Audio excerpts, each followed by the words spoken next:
Thanks for coming. My name's Mackenzie Atwood. You might know me as MK Atwood on the internet or as the host of the official Steven Universe podcast.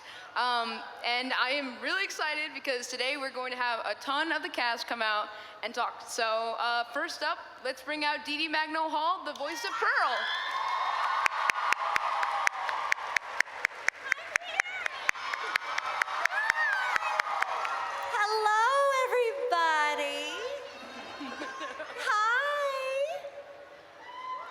Hi, Mackenzie. Hi.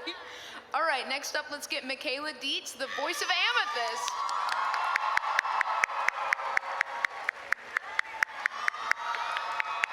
I don't know how to juggle. Oh, Amethyst. Really? Goodness. You came prepared. Aren't you glad I did? Yes. Okay, let's get Susan Egan, the voice of Rose Quartz. I gotta get it fixed. You're all so extraordinary. And last but not least, we have Zack Allison, the voice of Steven. Yes! So good!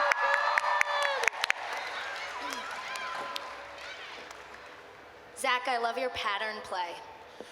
My pattern flip, my clashing patterns. Yeah, It's so good. but it works. I'm in full don't care mode with my wardrobe anymore. I just it's got colors. Oh, they don't match. Perfect. That's great. He's so cool. I live there. We're 4 months post Change Your Mind, right? Has it been that long? Yeah, I know, it's been a minute, right? No. So You just said 4 months, yeah. not a minute. Oh well, yeah, that's true. Sorry. During this whole arc, right, we've seen sort of Steven adapting and coming into his own. That's really been a big part of what's happened recently in Steven Universe. So what was it like seeing that, or playing that in the case of Zack? It's like everything coming to a head. It really, it's almost like there's this sense of release, finally, what we've all been working for all these years. But there's so many things that are left over from that. It's this grand quest that you saved everybody else, but at what cost? It's such a traumatizing thing for Steven to go through in that final moment. It was really interesting to feel the things coming through Steven's mind as we were hitting that final arc. It made me wonder what was going to come next, and I found out later, but I can't tell you guys about that. You know what really struck me about the Change Your Mind episode was we saw Steven, coming into his own and being really bold, but at the same time there were all these flashes of insecurity of is he his mom, and will he follow in her footsteps, etc. And I think, I don't know, it was sort of inspirational in a way, when you're strong or when you're making big moves, you can still doubt yourself a little bit, but maybe that will give you courage to kind of push through. Mm-hmm. Yeah. Yeah. Beautiful. Words, sorry, I'm not expressing myself. No, I like it. That was beautiful. Yeah. So I already asked these guys this question on our panel on Thursday. But Susan, I was wondering for you, what were you going for when you developed the voice of Rose Quartz? What was your goal? So it's so funny because you make it sound like it was very considered, but it's just a reaction to what Rebecca writes. Mm-hmm. It's almost like you want to stay out of the way of the writing because it's already so much there. I think what I love about it is that I've played a lot of characters up to Rose that were all very different, whether they're princesses or sassy or whatever, but Rose came at a time in my life when I was the mother of somebody the age of Steven, and the fact that Rebecca hasn't experienced that as a human being yet, but knew exactly how to write it. What would you say to the child that you know you're not going to be there for? What do you say, and how do you leave him in a way that might motivate him that isn't.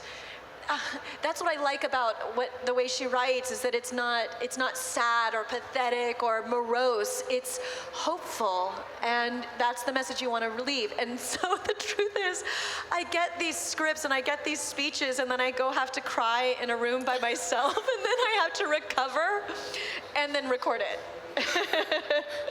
You gotta get it all out before you go in the booth. But she really just captures that, just the size of Rose and everything, just, ironically, an Earth Mother is the way I think of her, even though, well, she is kind of an Earth Mother because that's what she wants to save, even though she's not from here.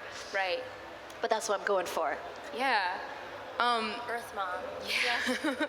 Do you guys remember your first records? Like, I'm assuming that it's a great question. not all of them were at the same time. I was actually still in the womb, so no. Thank God. Man, yeah, I actually have clearer memories of when we went back to do ADR on the original pilot. It was so technically the second record, because that's when I found out that the show was picked up. Right before, from the studio teacher of all people was like, "Oh, congratulations!" I'm like, "On what exactly?" Like, "You got a cartoon." I'm like, "Why are you telling me this?" I feel like somebody should have given me a heads up, but it was joyous news. So yeah, that was my memory of a second record, but that's what stands out in my mind. Excuse me, I have to go and get my dog. He's right there, and I want him right now.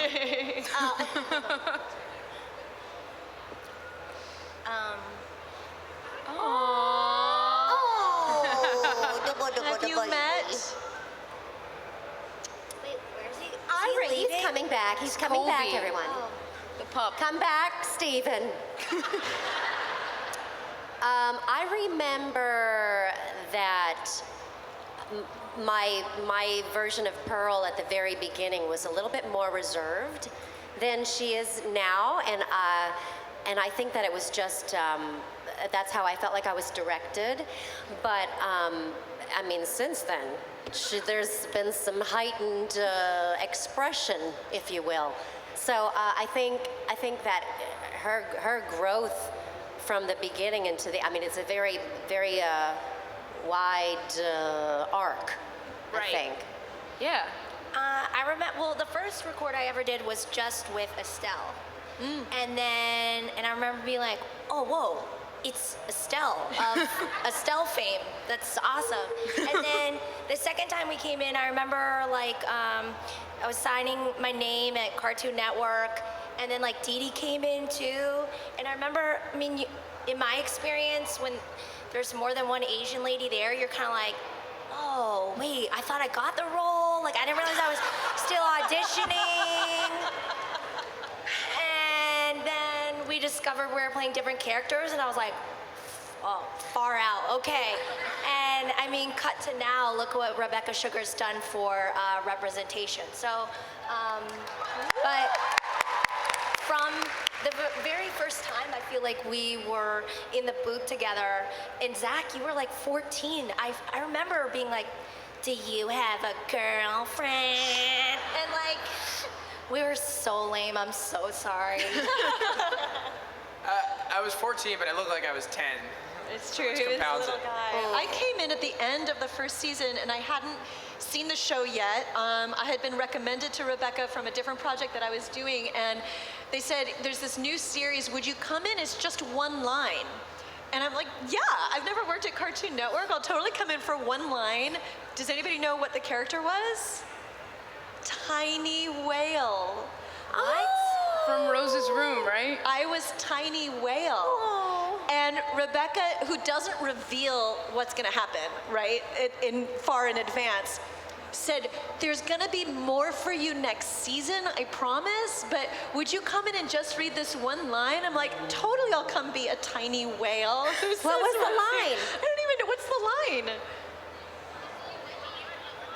What do you want, Stephen? Yes. What is it That's the that one. you want, Stephen? Yes. And so, and then the very next script is Rose self-taping the VHS tape. Yeah. It goes immediately into the height of drama of this woman who's having the baby and delivering this message to her child. I didn't know this this was what I was signing up for. It was very intense. But that was like 4 months later. So I just went in for tiny whale. You might even say it was a whale of a reveal. Wow. See you guys later. Cool. Throw the mic. Yeah. Yeet yourself off stage. Oh gosh. Hey. Okay, that's amazing. I love that. So Dee Dee, you kind of talked about how your character changed from the original perception of your role, like becoming more outgoing and expressive. What about for the rest of you guys? How did your character change from your first impression of them when you got the part to when you started actually recording, and then to like now, I guess? I can't really sum that up in a short period of time. 'Cause, Yeah. I mean, Steven has changed as much as I've changed in the same period of time, because it was the same period of our lives that we were like aging through at the same time. So, yeah, I mean, just to say, like, growing up alongside Steven has been monumental in how I played Steven and how I go through my life as a person. It's so intertwined. It's hard to really like sum up in a few words, I think. The story's not over. It is not over. I think for me, I aged backwards on this series. So my beginning on this series was the end of Rose, and then everything after that was slowly going backwards until I became this sort of like teenager in the form of the other character.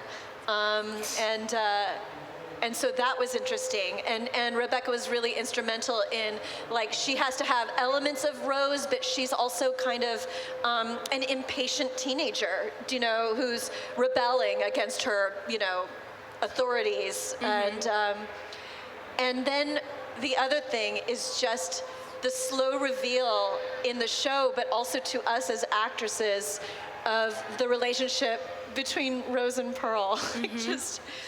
It literally kills me, and I love Dee Dee so much that it was. I love those scenes. So, Yeah. Awesome, yeah. Let's clap for that. I guess my performance. Sorry, I'm just gonna stroke these water It's glasses. like the. It's fine. glasses. Yeah. Yeah, I was about to say. Yeah, I think in the beginning, a note I received often from Rebecca and Ian was more chill. More chill. Because I think I brought in a little more pep, and they were like, no, less is more. So that's how it changed for me. Gotcha. I definitely got that at a lot of points too, because you know, you come into a Cartoon Network show and just animation in general, and you expect it to be like so broad, it's like ridiculous. And you know, occasionally you got to go there for comedic beats on Steven, but more often than not, it's a much more subdued tone. And jumping back and forth between other shows, sometimes I would like have to readjust myself on the fly to match that. Right, yeah. So speaking of that reveal, the identity reveal, how did you guys react when you found out about, you know, Rose Quartz's secret identity? Uh-oh. Are you gonna physicalize your expression? Oh. Colby's got a sign. Well, isn't that cute? Oh, so look at that. Hey, thanks, man. I kind of wish his name so was happy Pumpkin. you're back. Well, I knew everything. In advance? Me, no. Dee Dee, no. I don't have a clue. I still don't. Just kidding. But Pearl, you know, the episode, Pearl within a pearl within a pearl was so revealing. I loved it. I actually recorded that on my own. I feel like I recorded most of that show on my own, and when I watched it in its entirety for the first time, it was a huge reveal to me. Also, just like, oh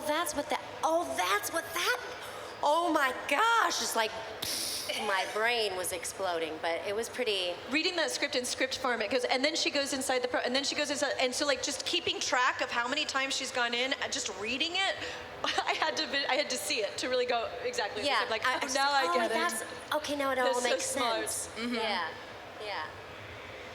It's pretty amazing writing, I think. For sure. What about you guys? What was your reaction? As actors or as characters? As actors, like just from finding it out and being like, Oh my gosh. Yeah. So as an actor, I found out the night before when they emailed the script. right. And that was an adjustment. And then it was fascinating because then we recorded like 10 months before it aired. And so we did like a couple panels where we didn't say anything, right? And then it aired and I got hate tweets. What? Yeah, people were really angry, and I remember it was right near like Mother's Day, and I sent out like an image of like all the moms, Happy Mother's Day, everybody, and people were like, you're the worst mother ever, and I'm like, okay. But at the same time, we had then recorded another couple episodes that weren't going to air for a while, and I knew a lot would be explained, but I was never mad about the angry tweets, except that I did want to say, I'm just an actress who's reading lines. I just need my SAG insurance. Tier 1. But tier 1. But at the same time, I loved the passion. And I also loved, after everything, that it was a shock to the audience. And even people who knew and guessed did not know how it happened or how the shattering took place and who shattered whom and all of that. And I just thought, bravo to Rebecca, for come on, the all of that. Universe. Yeah. They're amazing. For sure. My reaction was kind of similar. I just wanted to say, it was like a, hello? I wanted to ask more about Change Your Mind. Do you guys have a favorite moment that stuck out from the episode, or, the hour-long episode? I have to say the embrace, the Steven embrace.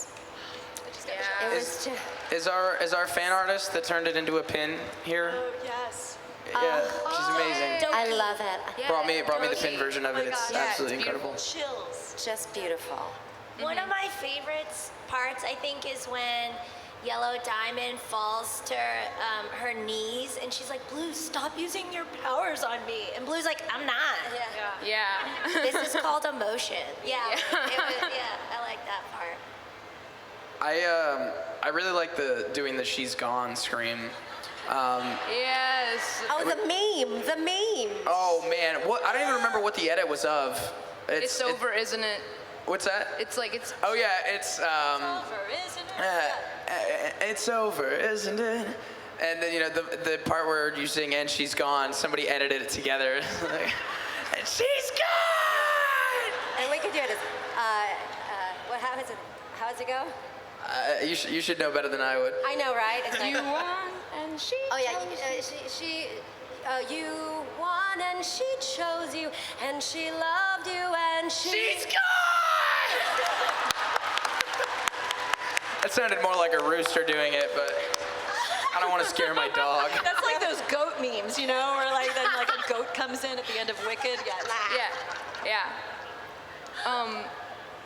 What was your favorite moment? Oh my gosh, that it's all, it's the whole thing, because it's all these different fingers of everything that has been developed for so many years over so many episodes, and it comes together, but not in a neat little bow, because the world isn't a neat little bow, and that's what I love about Rebecca and this show too, is that it is complicated, and that's everything about that episode. But Yeah. God, I mean, when's the last time you had these kind of emotional feelings with a cartoon?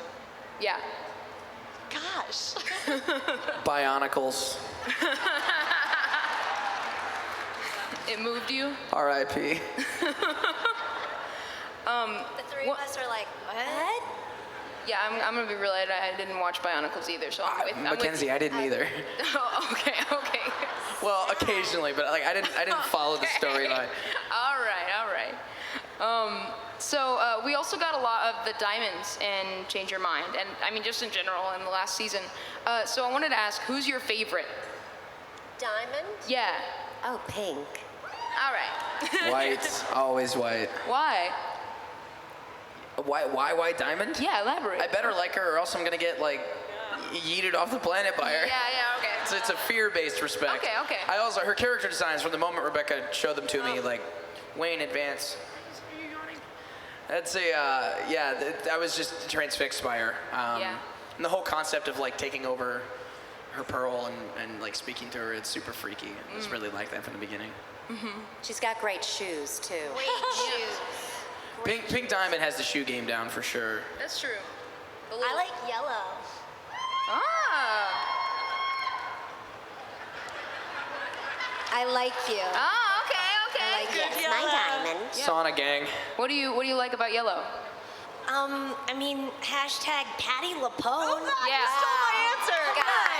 Yeah, totally. That's exactly right. That should be everybody's answer. Let's be right. I mean, it's Yeah. Patty. I mean, Christine Ebersol. I mean, everybody's amazing. So, in New York, I study with a teacher named Joan Lader, and I walk in for my lesson one day, and I'm there like 5 minutes early, and I'm just waiting in her little hallway, and I'm hearing this voice in there. I'm like, oh my God. And I've met a lot of people, but I just started fangirling because, it's Patti LuPone, and that was the voice I grew up with. Boy loves you, understands you, is one of you. If not, how could he love me? Like, Evita was the be-all, end-all. And so when I found out that Patti was playing Yellow, I just thought, amazing. And Rebecca, you guys have seen interviews with Rebecca. She's so soft-spoken, and she's so calm. And I was so excited. I was in for a record for Pink, and I got to hear some of Patty's stuff, and we sat down on this couch, and she's like, I have an idea for casting for White, and I just want to know what you thought. And then she said, Christine Ebersol, and I'm like, like, you have to understand, Broadway's a really small world, and we don't get to work much outside of Broadway. And the fact that she even knew who Christine Ebersol was, and I'm like, and I've worked with Chris, I'm like, she would be amazing because she's not this obvious choice. Like, she's not, God, all the time. Like, she has that, but she's so soft-spoken and so, anyway. So I think my favorite diamond is Rebecca Sugar. Honestly, like I as far as casting choices goes on a production side, I've never met someone with an ear like her. It is uncanny how much she nails every single casting decision, and it's a team effort. But she comes to the table with these amazing ideas every single time, and usually has a get. Like Nicki Minaj, like that's such like a like an off the wall casting choice, but it's perfect. It's totally the vibe. Yeah. What you said reminded me of something Rebecca said on the podcast about like musical theater being really similar to voice acting, like, or not similar, but if you're good at one, then it helps you be good at the other. What do you guys think about that? I was so grateful that this show is so full of music. And I knew that, well, for our audition, we all had to sing the theme song. So I mean, I love, my background is singing, and so like I loved that this show is so musical, and all of the songs, I mean, like the genres of music that is throughout the shows, I just love that there's so many different kinds of songs, different kinds of music. But it's always been such a favorite part of the show for me is to be able to sing. So I'm just grateful to be on a show that's so full of love and music. Love and music. I think to be a good voice actor, you just have to be a good actor. And I mean, I haven't done a lot of musical theater, but what strikes me about it is that it's really an ensemble often, and that's how voice acting is too. It really is a team effort, and especially with Rebecca, she makes it that way. We get to record together, which doesn't always happen for every VO project. So, I mean, maybe that adds to how they're a little parallel. Yeah. My first voiceover job was because I was a Broadway actress. They hadn't, at Disney, had an actress who was both the singing voice and speaking voice of a heroine in a long time. And so when they were auditioning for Hercules, they really wanted somebody who was the same actress. And so they went to the Broadway world, and I ended up booking the gig. And I was doing Beauty and the Beast during the day, or I was recording Hercules during the day, I was doing Beauty and the Beast at night. And what struck me about the voiceover work was you don't have your expressions, you don't have your body language. Everything has to come through your voice. And it was like by my second session, it occurred to me that honestly, anybody past the 10th row also does not have my facial expressions. Like, I think being a voiceover actress made me a better stage actress because my voice became more expressive because of what you have to provide in a booth. And so that was exciting, but I totally also concur with what Dee Dee was saying. Because I'm not on the show very much, I hear the stuff as it airs, or like when I got the album, right? When the first album came out, and to hear that Rebecca can write in every single genre of music, from It's Over It, Isn't It, which is such an American songbook, Gershwin kind of song, to like the stuff that Greg sings, to the jingles, Cookie Cat, and and then Estelle's song, and then like the pop, bubblegum pop music. Like, what other show does that? Yeah. And has a cast that can perform it so like they do? So I don't know. It's pretty miraculous.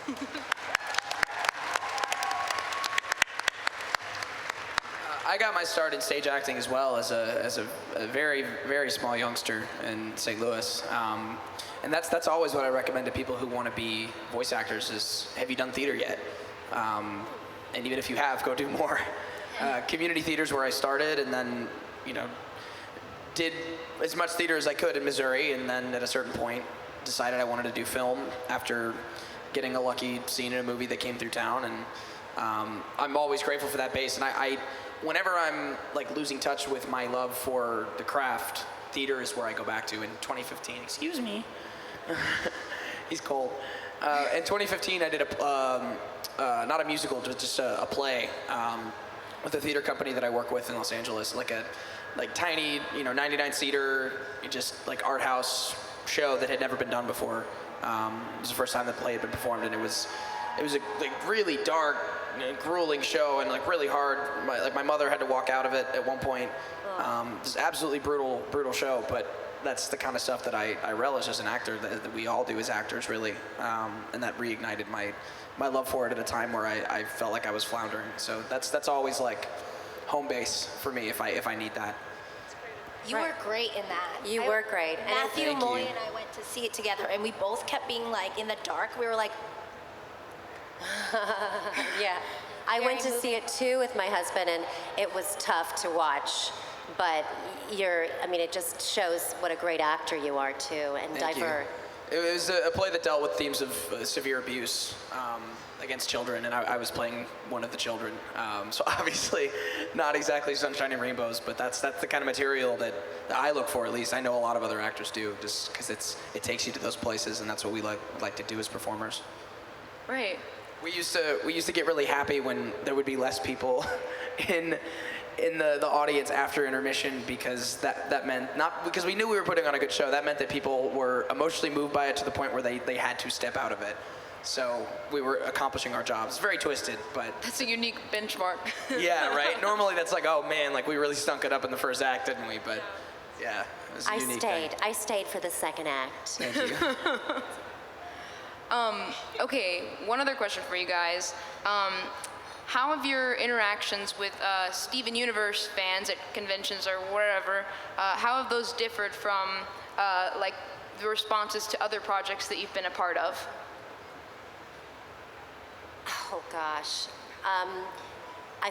I just came back from Orlando, Florida, for a 30-year anniversary. I see you, Rick. 30-year anniversary for the Mickey Mouse Club, a show that I did many years ago, probably before a lot of you were born.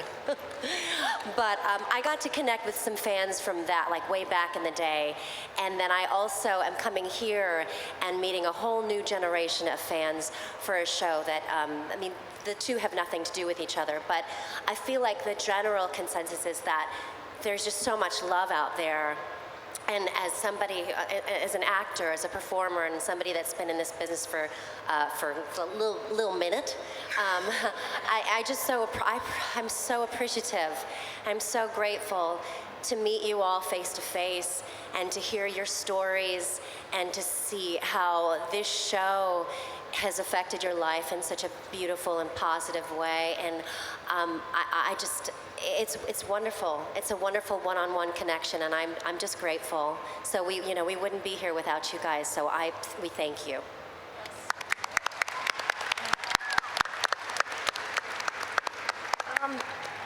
I guess in the most, like, I don't know, my interactions with, like, before Steven Universe, the biggest project I was involved with was Barney and Friends. So it wasn't like 2-year-olds were coming up to me with like fan theories about Riff and what he's actually good at. Yeah. But I'm so amazed by how the Steven Universe community is always surprising us and like one-upping your games. Their cosplays are amazing. I love seeing all the art that everyone's creating, and I know there's a lot of fanfic out there, and a lot of fanfic out there. Maybe not safe for most computers, but but yeah, it's just it's a really cool thing to see, like, your takes on Rebecca's creation. So thank you.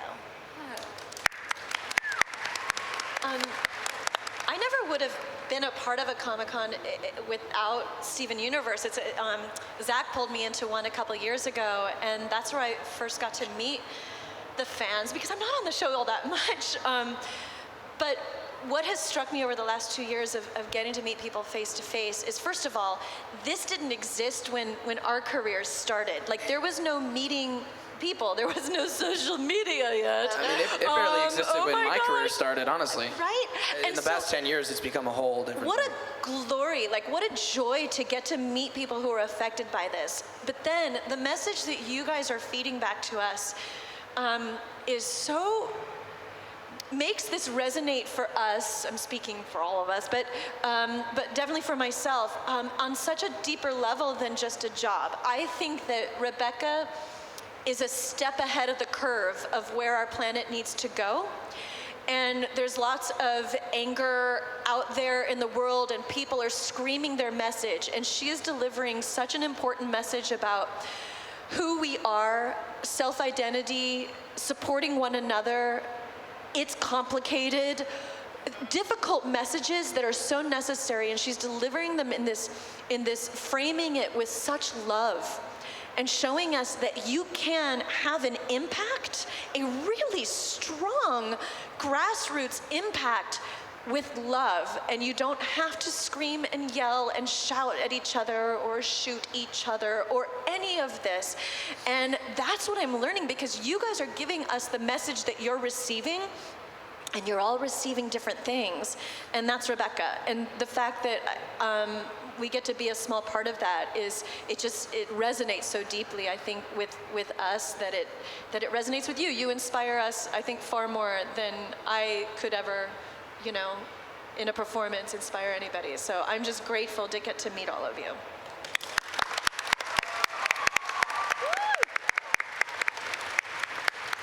I'd say something that really sets apart the Steven Universe fandom is the artistry. I've never seen such an incredible conglomeration of creatives in one group. The amount of amazing fan art we see from the people that sell their stuff at conventions to the people who doodled something in line for us. It's definitely unlike anything else I've ever worked on. And I think that's really what makes me feel a kinship with the Steven Universe fandom, is we're all artists, we're all creatives. No matter what level you're doing it at, you are an artist because you choose to be, which is really important. It's definitely the most incredible fan response I've had to a show that I'm on. The only other show I feel like that's come close is, has anyone here listened to a radio drama called Adventures in Odyssey? Okay. Yeah, usually when I'm in the South, it's like I get like way more like woo, and if I'm in California, like nobody's ever heard of it. it's this amazing radio drama that's been running for 30 years. That's really like moral and lesson based. Radio drama is such an obscure art these days, unfortunately. But they bring me. I was a regular character for 5 years, and they bring me back to work on new ones all the time. And the fandom was. It has almost no overlap with this kind of fandom here, but it's so passionate in a different way. Yet it's the same, and I have to shout them out because they've always been really good to me. I haven't been a regular on the show in 5-6 years, but I still get fan mail and messages about it. So. All right, I have one last question. I'm not allowed to ask for spoilers about the Steven Universe movie coming this fall on Cartoon Network. But You mean the Steven Universe gritty reboot? I don't know about that one. But I asked last time, how excited should we be on a scale of 1 to 10? So I want to ask again, just because Susan's here now, and maybe your answers have changed. I just want to gauge. So where are we at? Oh my goodness! Okay, I'll take it. In the words of Pearl, you should be boodles. You should have boodles of excitement. Boodles. As a fan of the series, I'm obsessed and cannot wait until everybody has seen it. I don't know how to follow all that up. I feel a little small now. It's really good, guys. We finished Change Your Mind, and they're like, yo, we're gonna do a movie. I'm like, about what? And then I got there, I'm like, oh, duh. Like that's, why would I ever wonder if Rebecca didn't know what to do? Of course she knows what to do. It's amazing. Hey, stop jumping. Awesome, okay, well, that's all I got, so let's get some fan Q&A. We have 2 mics, if you guys can just make lines, and just try and keep them short so we can get through as many as possible. Wow, they really moved. Okay. Yellow is running to the mic. Oh, be careful.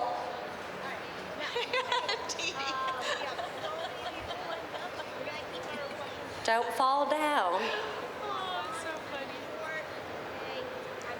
Will it offend anyone if I actually eat one of these oranges? Go for it. Amethyst is hungry. No, Amethyst would throw the actual segments away and only eat the rind, but I'm gonna do the opposite. That's true. That's true. Are the mics on? All right. Cool. We'll just wait. Over there, you guys got a mic? Yep. Can we hear you? Hey. Hi. Hi. Okay, Hey. so my question is, Steven Universe is a show that has a very lot of positive themes, and I know it's something that's helped me out a lot in my life. So I was wondering, outside of your work, how has those themes of the show of love and acceptance and representation impacted you outside of your work in your daily life? I've been getting a lot of positive feedback from the Filipino representation on the show. Woo-woo! So I'm Filipino American. I was born in Portsmouth, Virginia, but hey, my Filipinos in the house, my buhay. So that's been really exciting. I mean, the show has so much representation and diversity within the cast, the voice cast, and then also just, visually. It's just been so wonderful, and I think that's been a really positive impact on my personal life as well. Anyone? Good? Oh, are we trying to keep them? Oh, are we trying to just do one those? per? Oh, I don't know. I don't know. Anybody want to add to that? Yeah, anything else? I've had since the show, I've been more involved with the younger community of adoptees. I myself am adopted, so, and I think just because Amethyst's storyline follows that of an adoptee, it's sort of a helpful entry point, and Yeah. Yeah, I love it in the thematic way of motherhood and just going through things just as a mother myself, and really recognizing that you don't do it by yourself. It is a community, and I look at the gems, and I have gems in my own life, and we are all raising each other's kids together. And it's just something that I never really knew about before I became a mom, and I love that this show also shows that. Same. Steven Universe has taught me to love my dog that acts like a cat more. He acts like Lion. No, seriously. He only loves on you when it's convenient to him. He's a lion. And he knows he's on stage and people are watching, so he's being very affectionate. You're gonna run away from me and sleep later. I know it. Okay, cool. Thank you for your question. Zach, that was a cop-out answer, but thank you. Thank you. Next question. What's your favorite type of fan art to get? Oh, can you speak up, honey? What's your favorite type of fan art to get? Oh, goodness. Oh, I love looking at all the pearls, all the different pearls. I'm always impressed when people come with like origami or something that was sculpted. Like, I mean, everything's amazing, you know, especially if it comes from the heart, so. Yeah, yes. everything is amazing, but I particularly love seeing these characters outside the style that they're drawn in on the show, and seeing how people adapt it, like taking it way anime or taking it way realistic. It's just really, really cool. Or representational and super graphic and angular. Like, it blows my mind, the creativity, as Zach was saying earlier. I got a wood slab where like Steven was like burnt into the wood by this wood shop, craftsman. I don't even know how to describe that. A woodworker? Yeah, woodworker, I guess. It was really sweet. This was like 6 months ago, I think. That's one of my favorite things that someone has ever brought. Excuse me, mister, where are you going? I also like when they put our face, like our real face, into the character. It's a little bit freaky, but it's kind of cool. Oh, you know what my favorite is when there's a couple people that have done it. They take like photos of us in the studio or like at events and stuff, and they turn it into the characters like posing. So I think it was the first time they did it. We were at Cartoon Network, and there was a photo of the three of us with, I think, Shelby, and they drew all of us like posing with cell phones and everything, but as the characters are That's super fun. cute. I think I was wearing this jacket in that photo. So cute. Solid True memory. fact. Thank you for your Thank you. question. Hey. Hi. I have a little bit less of a question and a little bit more of a statement. Dee Dee had mentioned that she wouldn't be here if it wasn't for us, but I wouldn't be here if it wasn't for her, and I'm sure there's a lot of people here who are in the same boat, and I'm just so thankful. I'm sorry. Oh, I love you, sweetheart.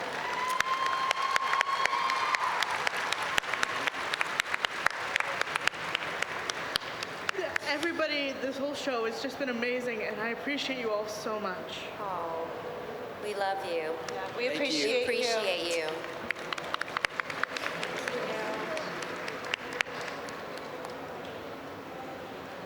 Hey. Hello. Okay. Can't hear you, sorry. Can you hear me now? Yes. Okay. Can you hear me I was just wondering if you can elaborate on how you got casted to do the voices of Steven. Do you have agents? Did the agents approach you and say, hey, we have this project?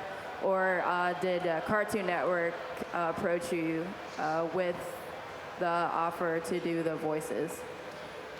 In my case, it was the original round of auditions, so I just pretty much like every project I audition for animation-wise, I get an email with the project breakdown. For voiceover, it's convenient. You can do it anywhere, so I recorded that one with my teacher in his studio. Basically what you get is 10 lines. They were all from the original pilot. The theme song, Rebecca's demo of it, and then they want you to sing it. And then character breakdown, show breakdown, and images of the character. And sometimes they'll send you the whole cast info, even if you're not auditioning for the other characters, just to like do some scouting on who the other characters are to inform it. I sent that in. There was a callback at Cartoon Network in their studio, which is where we record the show to this day. And then the next time I was in there, I was Steven. Amazing. Amazing. Oh, so mine was a little bit different. So again, tiny whale. I had just done a project for CMT, actually, a weird animated movie called Ahmed Saves America. And the producers of that is a company called Bento Box. And apparently they were talking to Rebecca and said that I had been recording, and Rebecca's the right age because she was probably 7 when Hercules came out. And so she's like, oh, you had Meg. I wonder if she'd come do the show. We just have this character, only has one line. I wonder if she'd do it. And they gave her my number. I'm like, I'll totally do it. And had no idea that this would be the best thing in my life ever. And I won the lottery. That's how I got this job. Sometimes you just get a call and you think nothing of it, and then it becomes something crazy. Yeah.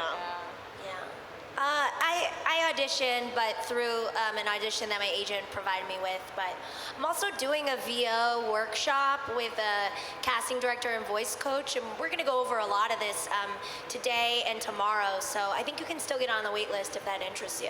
Yeah. Nice. I pretty much said the same thing that Zach said. That was how I auditioned for the show. Thank you. Thanks. Thank you. All right, next question. Hello. Hi. Howdy. I was just wondering if there was a moment where you were recording and it got really, really emotional, like a particular scene. On the weekly. There's so many. There was one recently, but I can't talk about it yet. It's like head and shoulders above the rest, but that's a story for another time. Yeah, there's so many. One that sticks out is the "It's Over" song, and then also the moment that Pearl and Amethyst have at home, the kindergarten. That was Were you going to say homeroom? I was going to say homeworld, but no, it was the kindergarten. Yeah. And then also the one with Garnet when she was apologizing for the thing that she did. Yeah. So, Thank you. thank you. The thing that she did. Yeah. That thing. Yeah. Hi. Yo. Hi. All right, this question's Dee Dee. A little louder, hun. This question's for Dee Dee. Oh, Okay. Would Pearl be the type of character to wear Crocs? oh, sorry. Say that one more time. Would Pearl be the type of character to wear Crocs? To wear Crocs. Would Pearl wear Crocs? Absolutely. Absolutely. They're functional. The hard-hitting questions.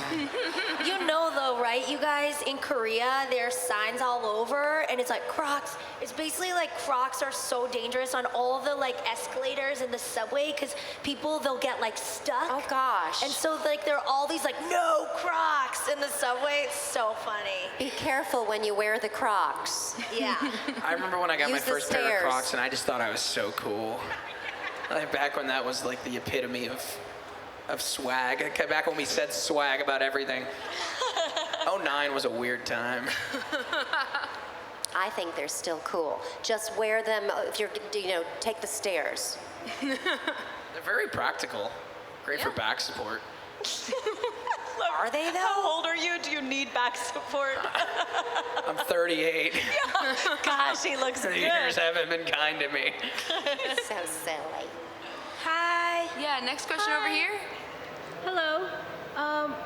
I have a question for all of you. If there was one thing that you could change about the most recent arc, what would it be? Oh. I wouldn't touch it. I think that Rebecca's Brilliant. done an I would amazing change job. something. Oh. I would have more flashbacks with Pink or Rose. That's what I would do. Yeah. And then the only thing I am upset about with every arc is that I really, really, really want a Rose Pearl duet.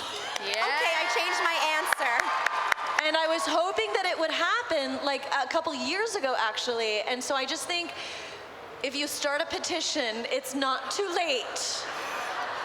I believe we need 60,000 signatures to get it on the ballot. And go. Steven Peridot fusion.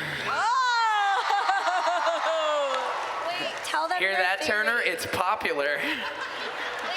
Wait. Zack, please tell them your theory about the form. Why, thank you for asking. Oh, you're welcome, Zack. So for a long time, I've been peddling my theory about what the Stephen Paradox fusion should be.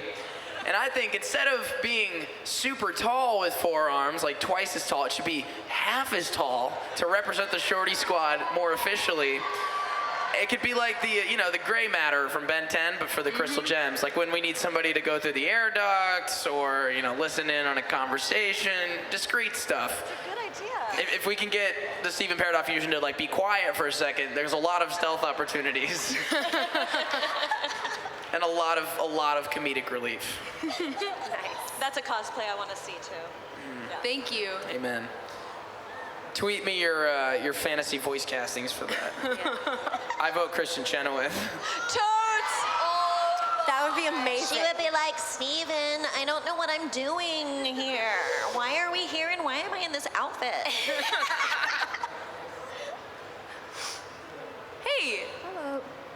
If you had to do a fun activity with Jasper, what would it be? Coloring. A fun activity with Jasper. Activity with Oh, Jasper. like mani-pedis? I feel like Jasper would be like, this isn't the color I asked for. Is this matte? Like, I feel like that, yeah. Is this math? I'm gonna say karaoke. Ooh, that's Kimberly's fun. a great singer. Seriously, I know. Oh, Despite all my rage, I am still just a rat in a cage. Wow.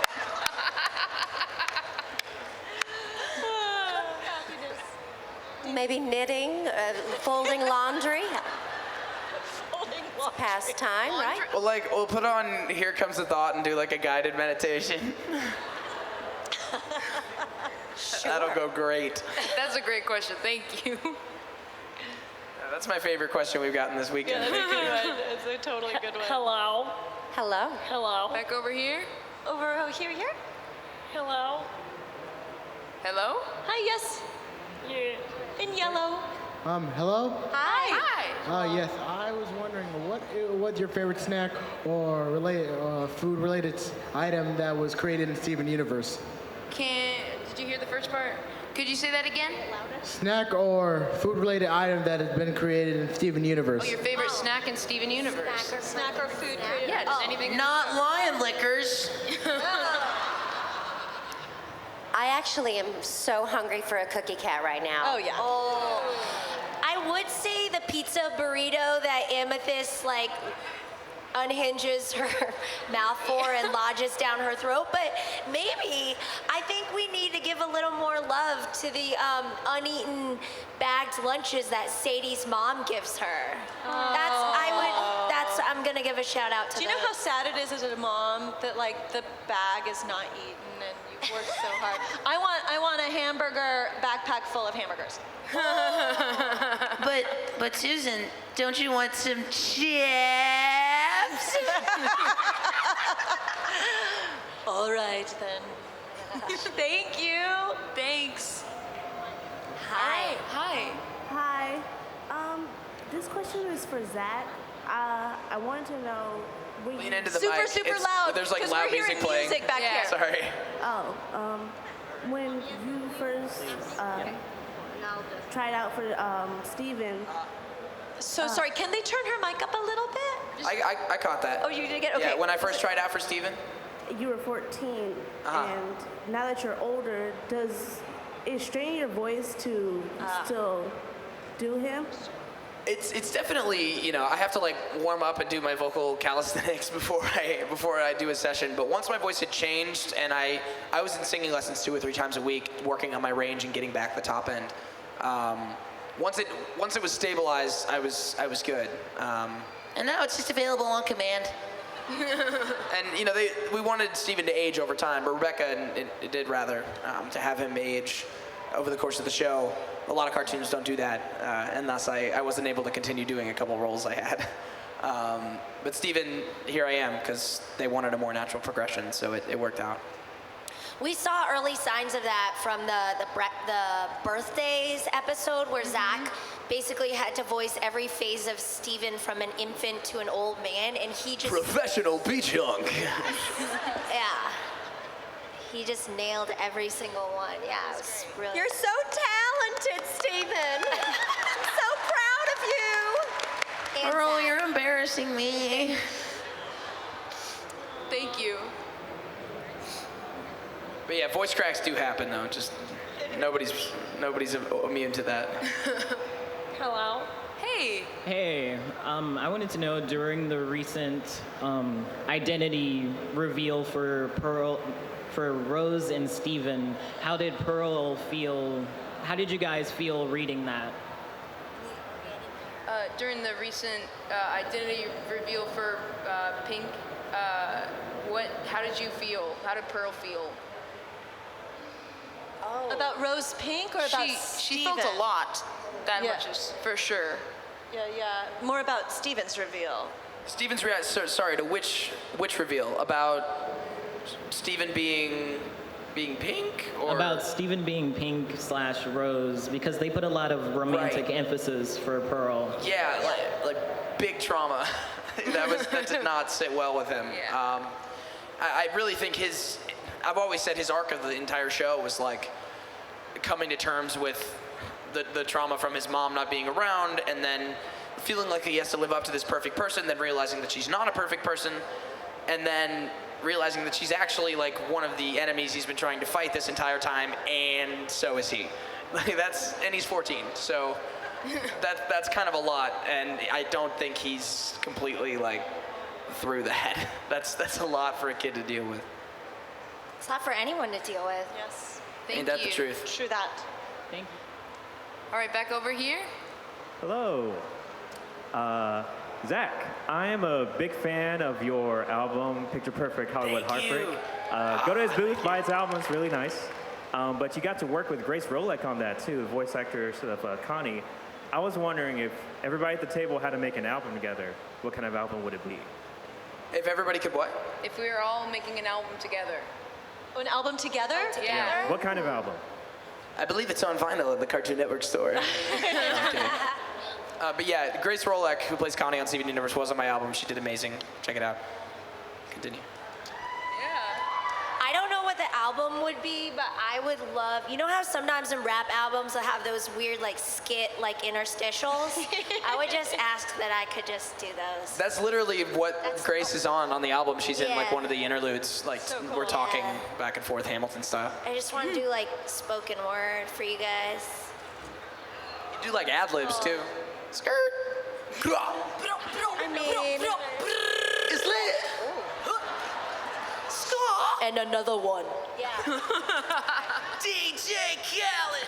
You're hearing it right now. Is anybody recording this? Put it on. Right. I think there would be like similar to the albums that are already out for Steven Universe, but like all kinds of genre. I think that Pearl would have a rap song and perhaps a musical theater song. We could probably do our duet. Totally, we could do our duet. Yeah. Yep. No, we need an album. So I hope you guys are on that. I want the beautiful duet, but with Michaela's like. Totally. Yes. Yeah, we'll stop And like all at a that. point, and then we're gonna go to the rapper, Michaela, and she's gonna comment. Beatboxing and, you know. We should get some really weird features in there too. I think Matt Moy would be really down to be on this record. Oh, sure. And Shelby will have a lot to add. I think Nicki Minaj owes us a feature, so that'll definitely help with the promotion of the album. Yeah. Right? I'm really glad that she's on board. Yeah. Thank Good. you. Thank you. I think we only have time for one more question. So Can we squeeze in two? Because White Pearl just walked let's up do to the mic. two. Yes. And she We looks gotta be awesome. we gotta be quick though. Okay. Yeah. Hi. I'm sorry. Okay. What is your favorite fusion? And if you could choose two gems to fuse together that haven't already, what would you choose? Steven and Peridot. Sardonyx is my favorite current fusion. Opal is my favorite. Smoky Quartz. Yeah. This one. That one. That's my favorite. Yeah. Rainbow Thank you. Quartz. Love it. Speak to us, White Diamond. Pearl. Pearl. But we all move. Well, know it's really it White makes sense. Diamond. Either or. She's not allowed to be your own person. Aw. So my question, one, I'm a huge movie buff, so I do love like going to the movies, supporting the movies that I find very interesting, and I was wondering, are we gonna get Steven Universe, the movie, in theaters? I think that's a brilliant idea. Because not everybody has cable. Yeah, it's We're not adding the everybody has addendum cable. to the petition. We're adding the addendum. Yeah. And a movie in theaters. I've wanted that from the very beginning, Yeah. so I very much hope so. Never say never. Maybe tweet at Cartoon Network. Cartoon Let's Network. make a hashtag. What should the hashtag be, Michaela? Hashtag Theatrical Universe, release. the movie Yeah. There in is a theaters near hashtag. It you. has to be something succinct and Gotta get the be point catchy, across. Come on. Steven in theaters? Steven I think that's I like yeah, that. hashtag Steven in theaters. Yeah. Steven in theaters. And then I'm gonna get an Are we email doing about Steven this. Universe in theaters? Are we doing the American spelling of R-E theaters or or the British? E-R? I was wondering the same I feel thing. like we need to. Should we be R-E because it's just, I don't know, cooler? No, that's like the theater. Theater. Movie theaters are ERS. ERs. Okay, ER. ER. Okay. Yeah. Is it Thank Steven you. Universe or just Steven? Steven in theaters. Steven in theaters. Because it's for character limits on Twitter. Yeah. Oh, okay, got it. Thank Got it. you. Guys, Thank you. I'm really glad we talked that out. Yes. Yeah. Please spread the word. Good, we're all We fully on it. endorse Everybody this. has the memo. Yeah. Can before we all get up and go, can we take a weelfie, a weefie, Selfie. A what? selfie with with everybody? Yeah. Yes. Can we turn the lights up a little? Let's do Yeah. it. Can we get some lights in the house? I wish we had more time to like Kat and Garth. I know. Thank you so much, everybody. We love you. Thank you. Everybody smile.